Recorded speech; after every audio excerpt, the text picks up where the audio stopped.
So welcome to the day 3 of learning with ease. And today we are going to discuss about the pressure in the fluid mechanics. And the moment we hear pressure, the first formula that comes in our mind is P equals FA, that is force upon area. And using the same formula, we calculate the pressure at height h from the surface of the fluid, that is rho gh, where rho is the density of the fluid, g is the acceleration due to gravity, and h is the height which is given already.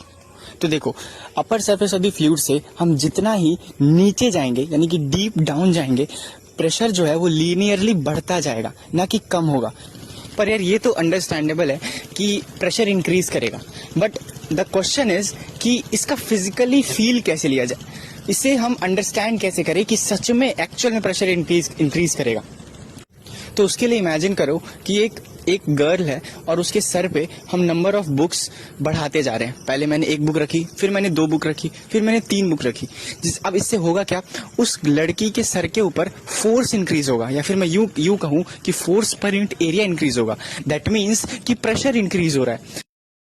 तो अब समझने के लिए उसी लड़की को उस point पे बिठा दो जहां पे तुम किसी फ्लूइड के अंदर प्रेशर एक्चुअल में फाइंड करना चाहते हो, और नंबर ऑफ बुक्स बढ़ाओ. नंबर ऑफ बुक्स बढ़ाने का मतलब क्या है, नंबर ऑफ बुक्स यहाँ पे रिजेंबल कर रहा है कि उतना हाइट तुम नीचे जा रहे हो, मतलब उतना ज्यादा लिक्विड के नीचे तुम जा रहे हो. तो इसका मतलब तुम यहाँ से फील ले सकते हो कि number of books that means the increasing amount of the liquid, मतलब तुम इतना ज्यादा हाइट नीचे जा रहे हो तो प्रेशर बढ़ रहा है. That means force per unit area बढ़ रहा है, that is rho g h. पर मेरे इस स्टेटमेंट से ये मिसकंसेप्शन बिल्कुल मत पालना कि प्रेशर इन अ फ्लूइड जो है वो अमाउंट ऑफ लिक्विड पे डिपेंड करेगा या फिर शेप ऑफ कंटेनर पे डिपेंड करेगा, क्योंकि प्रेशर जो होता है वो इन दोनों में से किसी चीज पे डिपेंड करता ही नहीं है. एकदम इन्होंने वक्त बदल दिया, जज्बात बदल दिए, जिंदगी बदल दी. अब क्वेश्चन ये उठता है कि इसका रीजन क्या है, what is the reason behind it. So इसका आंसर यार तुम लोग मुझे कमेंट्स में बताओगे, क्योंकि आंसर बहुत ही सिंपल है जो कि मैंने ऑलरेडी स्क्रीन पे डिस्प्ले कर भी दिया है. और इसी स्टेटमेंट से जन्म होता है एक ऐसी थ्योरी का जिसका नाम है द हाइड्रोस्टैटिक पैराडॉक्स, जिसे समझना बहुत ही इजी है यार.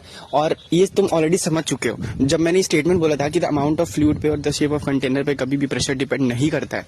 इसका मतलब ये है कि तुम कोई भी टाइप का कंटेनर लो, किसी भी शेप का कंटेनर लो, और किसी भी हॉरिजॉन्टल पोजीशंस पे जो कि सेम पॉइंट्स पे हो, अगर तुम वहाँ पे प्रेशर देखोगे that will be equal, and that is the hydrostatic paradox.